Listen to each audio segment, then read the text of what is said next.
Welcome into the ELEV8 Sports Institute podcast. I'm Wells Duesenberry of ESPN 106.3. Right now I'm joined by Luis Alicea, Director of Baseball Operations at the ELEV8 Sports Institute. Luis, first off, thanks for joining me here.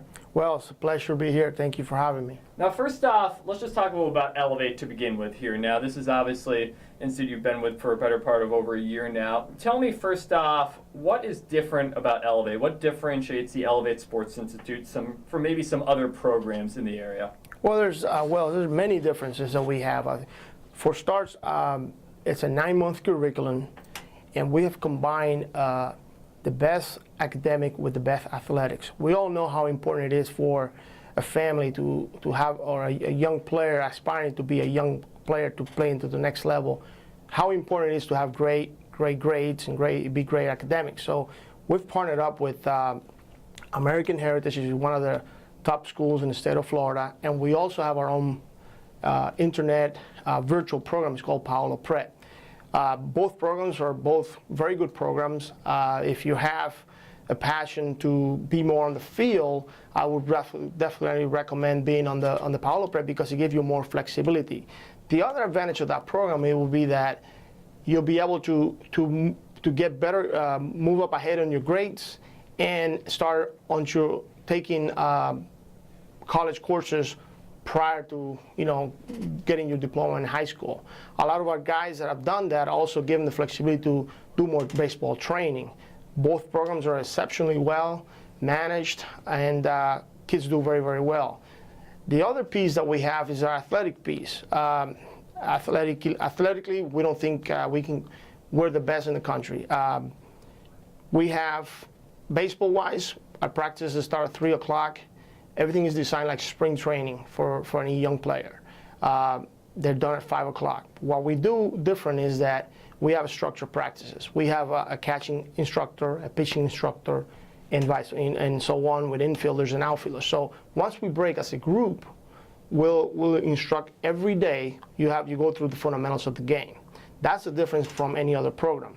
Another difference will be that we play against junior colleges. For this next coming fall, for instance, we already have games against St. Thomas University, Miami-Dade, Broward, Brevard, Northwestern University, Northwood, Indian River. We already got 21 games on our schedule versus college competition. So that gives our players an edge when they're playing against kids their own age, because they're used to playing against tougher competition. On top of that, they get more exposure. What ELEV8 offers to the regular athlete is the fact that if they apply to our program and they work hard, they're going to get more exposure than any other program in the country, and their level of baseball is going to improve. That's what we pride ourselves on. 21 seniors, 21 guys are all going to play in the next level. The improvement, the amount of games they play, the level of competition, the exposure not only to professional scouts, but to college recruits. Nowhere else in the country you're going to have that with us, other than with us. Now, you mentioned that right now, 21 guys you mentioned going to be playing at the next level, and of course you have the MLB Draft coming up. Of course, you got a number of guys from ELEV8 who probably are going to be drafted as well. First off, tell me about some of the guys you think from your program that have a shot at being selected in the MLB Draft coming up. Well, I think our main guy, our first guy is going to probably get a chance to get drafted, and I'm predicting the first 5 rounds is probably Stefan Alamais. He came to us in January. He's from New York. He was probably the #1 player ranked in the state of New York. It's a shortstop. He's learning to switch hit from the left side. He's a plus runner. He's 6'5", 6'6", at 60 yards. Has pop from both sides of the plate to the opposite side of the field. Has a plus arm. Very good instinctive player. Seems the game comes easy to him. This guy, I think, should go in the first 3 rounds, top 5. Then we have Carlos Diaz.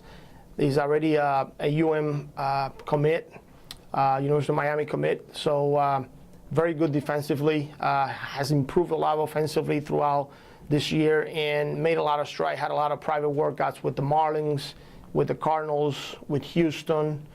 We have another young kid that came on strong, really, really strong, Jose Bonilla from Puerto Rico. He's also going to FAU, already commit.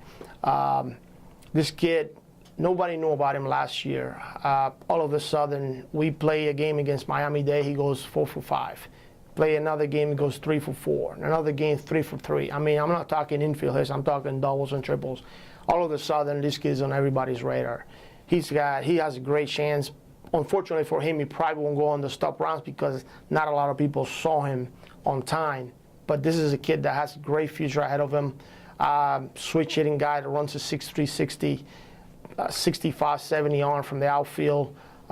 Great talented player, switch hitter. They can do a lot of things. And I mean, the good thing about this is that if he doesn't get drafted, he's going to be able to be part of a great program at FAU.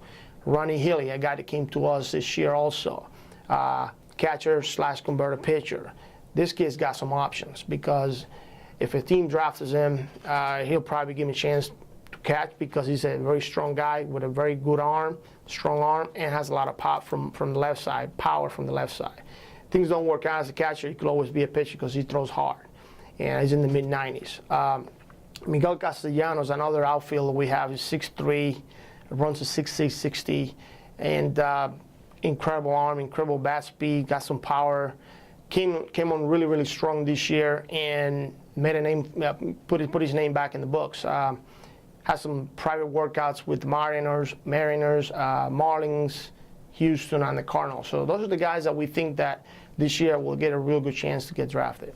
You're someone who's had the experience in the majors, the minors. You kind of know the whole process of what it takes coming up through there. What advice do you give to maybe some of the players you have who have that decision of maybe do I go start my career in the minors right now or should I wait and play in college a few years? What kind of advice do you give them on that kind of decision that's going to be forthcoming for some of them? It's a little bit different this year. This year now it's slot money. Now, in the past, you were able to negotiate for more money depending on the rounds you were taking.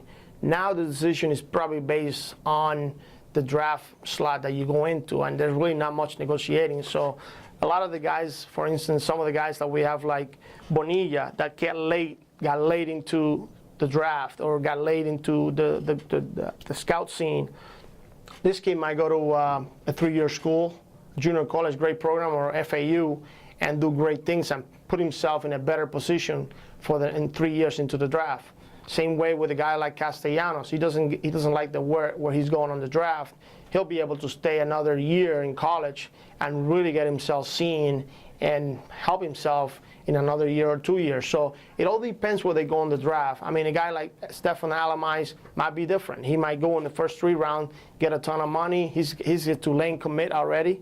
He's got a scholarship to go to Tulane University. So they got options. So that's the beauty of it. And I think that depending on the round where they go is going to determine where they go. And that's usually the advice I give, and especially now that it's slot money. If it was last year, it would be totally different. But this year, I think the decision is going to be based on the round they're going to. Carlos Diaz, for instance, he's already got a commit. So this kid, everybody knows in the country how good he is defensively. The question mark was, could he hit?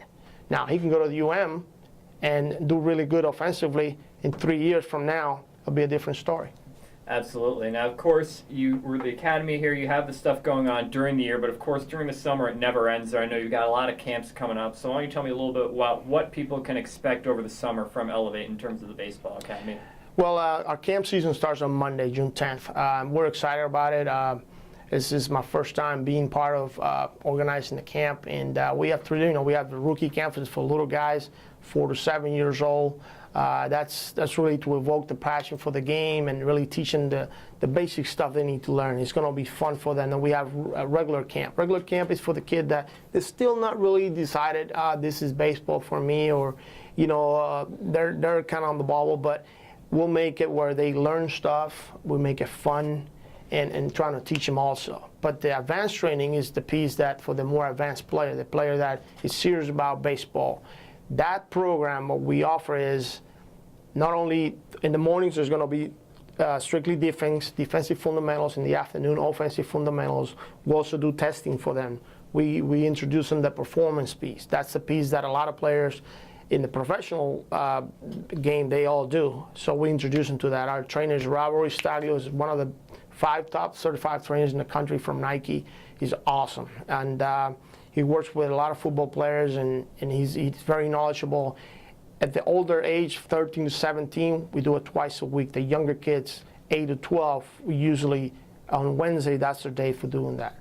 Also, some of those guys, games going on for the Marlins, at night we'll take them to the Marlins games just to change the scene a little bit for them. But during the daytime, it's 9 to 5, hard work. I mean, a lot of fundamentals. It's something that a lot of the campsites that you notice is a lot of downtime. We want to make sure that this year there's not a lot of downtime. They get an hour break for lunch and half an hour from 3 to 3:30 for break, and the rest is just a lot of work, a lot of fundamentals. And believe me, the kids love it. Excellent. Obviously, a ton of great stuff going on over at the ELEV8 Sports Institute. Luis Alicea, Director of Baseball at ELEV8. Thank you so much for joining me here. Thanks, Wally. It's been great. It's a pleasure, and I look forward to seeing you guys. Thank you very much. Thank you.